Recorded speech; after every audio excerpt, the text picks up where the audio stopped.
දිනලා බලමුද මේ 8 වෙනි වැඩසටහන. පුංචිම පුංචි බුද්ධි පරීක්ෂණයක් කරමුද? ප්‍රශ්න 25ක් තියෙනවා. එක ප්‍රශ්නයකට පිළිතුර හිතන්න තත්පර 10යි. පිළිතුර ලබා දෙන්න තත්පර 2යි. එක ප්‍රශ්නයකට ඔබ හිතන පිළිතුර නිවැරදි නම් ඔබට ලකුණු 4ක් ලැබෙනවා. ඒ අනුව ප්‍රශ්න 25ට ලකුණු 100ක් ලැබෙනවා. ඔබ ලබාගත් ලකුණු ගණන ඔබගේ ප්‍රදේශය පහලින් කමෙන්ට් කරන්න. මීට කලින් වැඩසටහන් 7ක් තියෙනවා. ඔබට බලන්න පුළුවන් ඩිස්ක්‍රිප්ෂන් එකේ ලින්ක් තියෙනවා. ඒ ලින්ක් වලට ගිහිල්ලා ඔබගේ දැනුම වැඩි කරගන්න ඒ වැඩසටහන් 7ම බලන්න පුළුවන්. සම්පත් හමුව YouTube channel එක subscribe කරේ නැත්නම් පල්ලෙහා තියෙන රතු පාට බටන් එක subscribe කරන්න. bell icon එක click කරලා තියන්න. අලුත්ම වීඩියෝ එකක් දාපු ගමන් ඔබට බලන්න පුළුවන්. වීඩියෝ එක හොඳයි නම් like කරන්න. සූදානම්ද? දැන් ප්‍රශ්න 25ට පිළිතුරු හිතමු.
ප්‍රශ්න 25ක් ලකුණු 100ක්.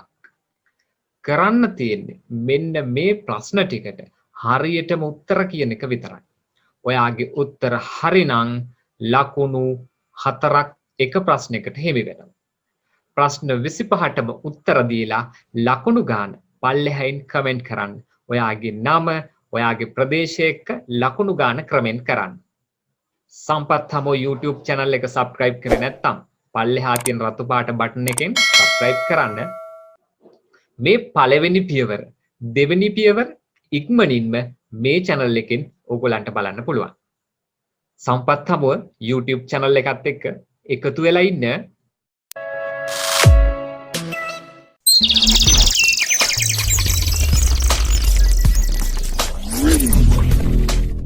අධ්‍යාපනය, කලාව, විනෝදය, සාහිත්‍ය සපිරි හමුව, සම්පත් හමුව.